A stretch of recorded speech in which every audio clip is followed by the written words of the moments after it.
Hello everyone, this is your friends here at Ambassadors for Truth Ministries, and today we're going to be talking about 7 easy ways to evangelize using gospel tracts. So let's jump right into it. So what is a gospel tract? A gospel tract is the gospel message in written form. It's basically a brief presentation of the gospel that can be read within a few minutes. It can be written on anything from a business card all the way up to a full-size brochure. It's important to find gospel tracts that people want to read, something that will keep their attention without compromising the biblical gospel. So the first one we have here is outreaching to the homeless. Sometimes when you're outreaching to the homeless in your community, it's best to provide some additional resources for them, such as information, food, clothing, or personal hygiene supplies. You can include a gospel tract when handing it out. Like if you're handing out a package, you can put a gospel tract in there or a bag or something like that. But for a more personal touch, hand them the supplies, and then you hand them a gospel tract. And you can offer to pray with them or just talk to them or share the gospel message with them. So our second one here is over the counter. Anytime you are paying for any goods or services, there's usually a person there to receive your payment. And once that transaction is done and they give you your receipt, give them a gospel tract in return. You'd be surprised that most of the time it won't be refused and it brightens up their day. What happens if you're using a self-checkout? No problem. Simply leave the gospel tract there for the next person to find.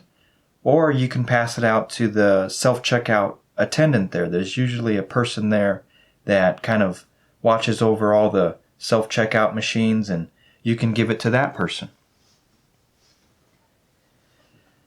Sometimes it's beneficial to strategically leave a gospel tract where someone can find it. This can be on public seating, such as benches, chairs, public transportation. You can leave it on a staircase, just prop it up on one of the steps there. You can leave it in your shopping cart after you're done at the grocery store. You can leave it on counters. Try to find a spot where there's like a pen or some information. You can leave it right there. You can leave it at the restaurant. Once your server, is done, everything's done, you leave them a tip and put a gospel tract there as well. You can leave them in credit card slots like vending machines, gas pumps, or at the self-checkout. You can also put them up on bulletin boards. Many coffee shops or donut shops or public libraries or laundromats, things like that. Some of them have bulletin boards, and you can put them there. Also in windows, like business windows, just ask the business owner and see if they would allow you to leave a gospel tract there in the window. Sometimes you may even be able to leave a small stack of gospel tracts for the customers at the counter. Just talk to them. It doesn't hurt to ask. The list for this one really goes on, but just be respectful, be creative, and pray for the Holy Spirit's leading. And please try not to leave them in a place where people don't want to touch. This, such as, dirty public restroom or sidewalk or on a trash can.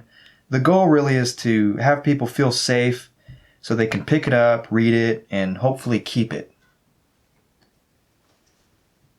So, mass distribution. What is this?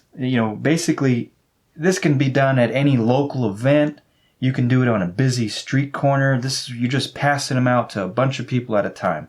You can also put them on parked cars. You can put them on the weather stripping of the driver's side door, or even on the windshield wiper as well. Just leave one there.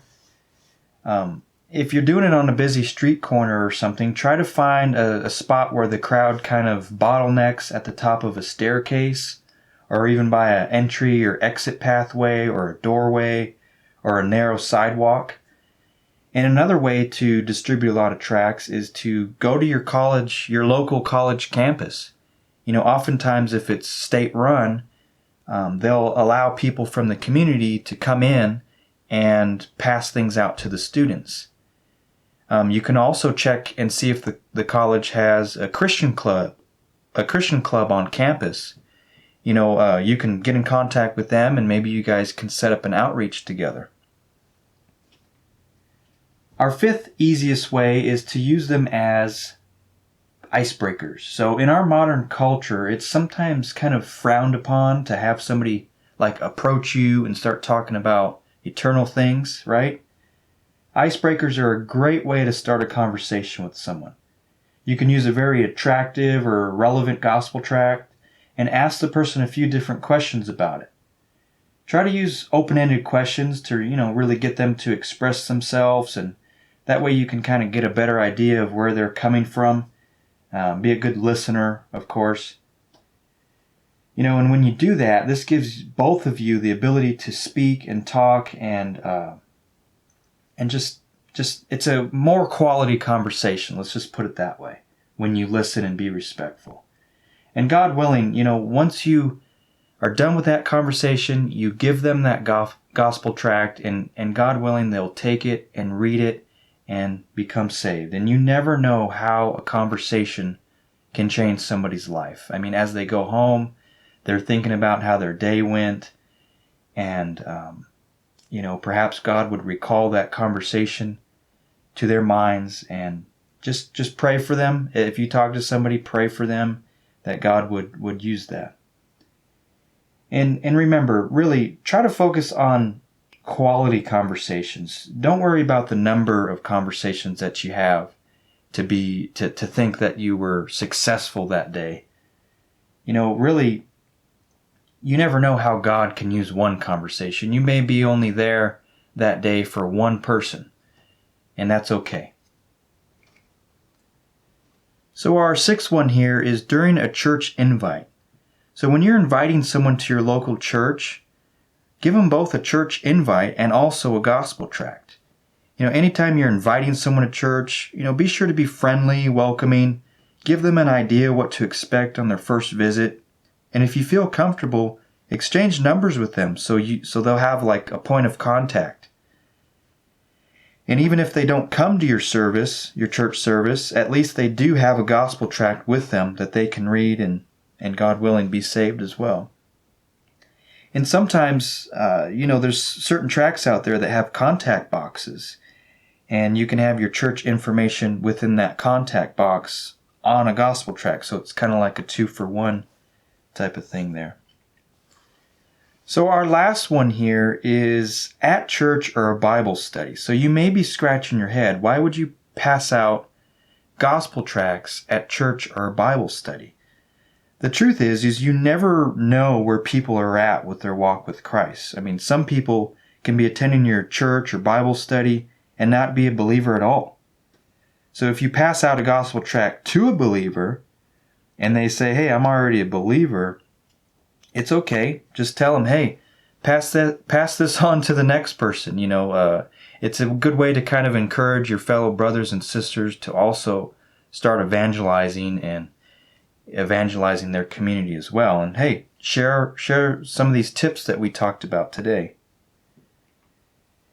So in summary, gospel tracts, they're a great way to evangelize. I mean, remember, any Christian at any confidence level can use gospel tracts to share their faith with the lost around them. Whether you're at school, work, running errands, or enjoying a walk in the park, remember, keep some gospel tracts with you, because you never know when God is going to give you that opportunity to reach somebody with His message.